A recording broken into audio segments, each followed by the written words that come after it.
it's the end of Dysautonomia Awareness Month already, which seems to have rolled around really quickly.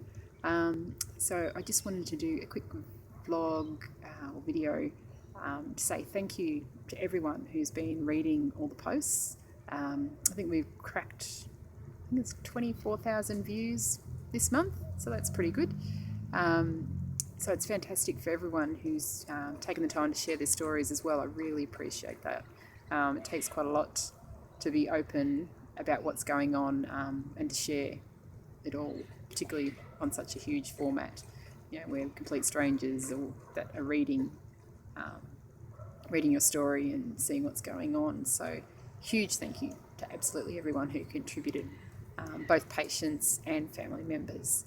It's been really nice to have multiple points of view, not just patients, but have the other side as well, because as we all know, when you get sick, it's not just yourself that's sick, it's the entire family, or it affects the entire family. So the dynamics and what you can do and not do, and now the sun's right behind me, fantastic. Move around a bit. It affects the whole family. So, it's been nice to have that aspect as well. And I think it's been really nice to see all the different voices and being able to, different people relating to different aspects of it. We've all come from different backgrounds, different ages and different careers and different lengths of illness and all of those things. And I think it's really nice to hear all those different voices in one place. I think, and I know, well, when I first got sick, I felt very alone, and no one else was experiencing what I was experiencing, and those darker thoughts you have in the middle of the night and all that kind of stuff. So it's really nice to see that we're not alone. Everyone is really experiencing the same kind of things, and I think this month has been great for showing that, and also that despite all of that, that we're all still going on and we're actually quite strong, and that to deal with so much illness and the changes it brings, and to keep going and to have a sense of humour and things like that, I think shows incredible strength. So I'm really proud of everyone who contributed this month. It's been really nice also to have the focus on Australia and New Zealand as well. We're a very small group. Even both countries combined, we're not huge in numbers. So it's really nice to have our voice heard in one place, and to also look at some of the research that's been going on here in Australia as well at the Baker Institute. So it's been sort of a multifaceted approach to the whole month, really, just to try and show off the different aspects. But now that it's the end of the month, it's still not time to give up on awareness.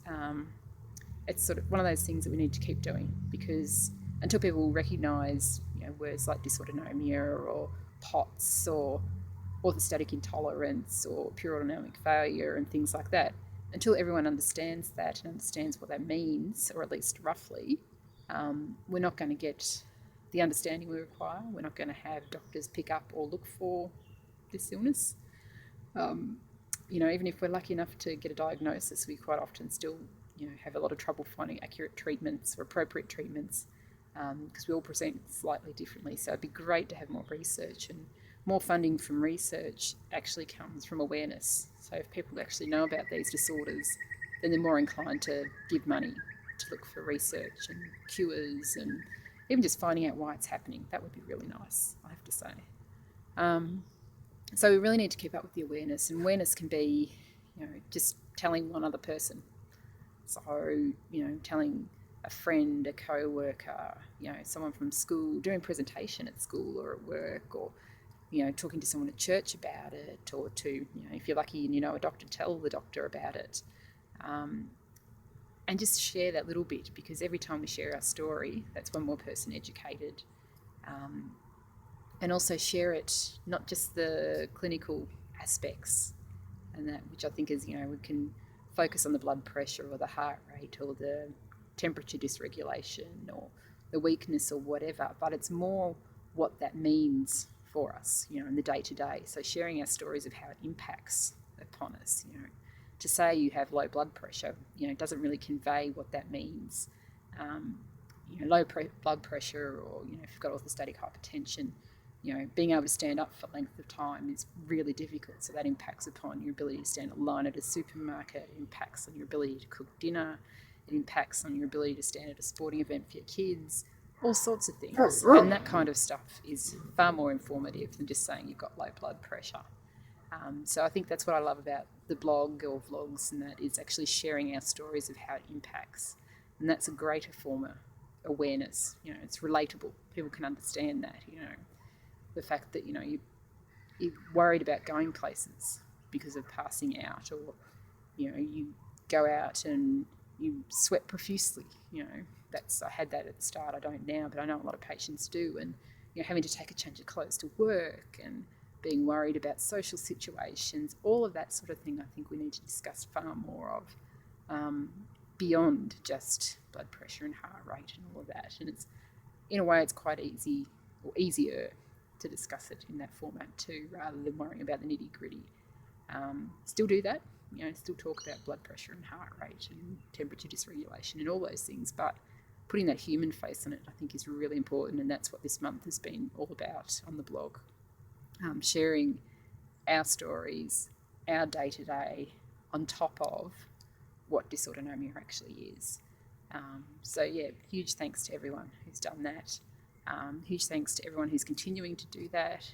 Just even you could do something simple like keep with Kathy's blue thumb.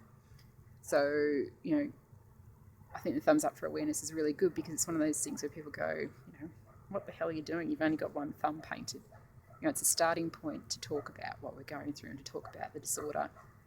More people know, the more understanding there is, and the more likely people are going to donate for the research that we need.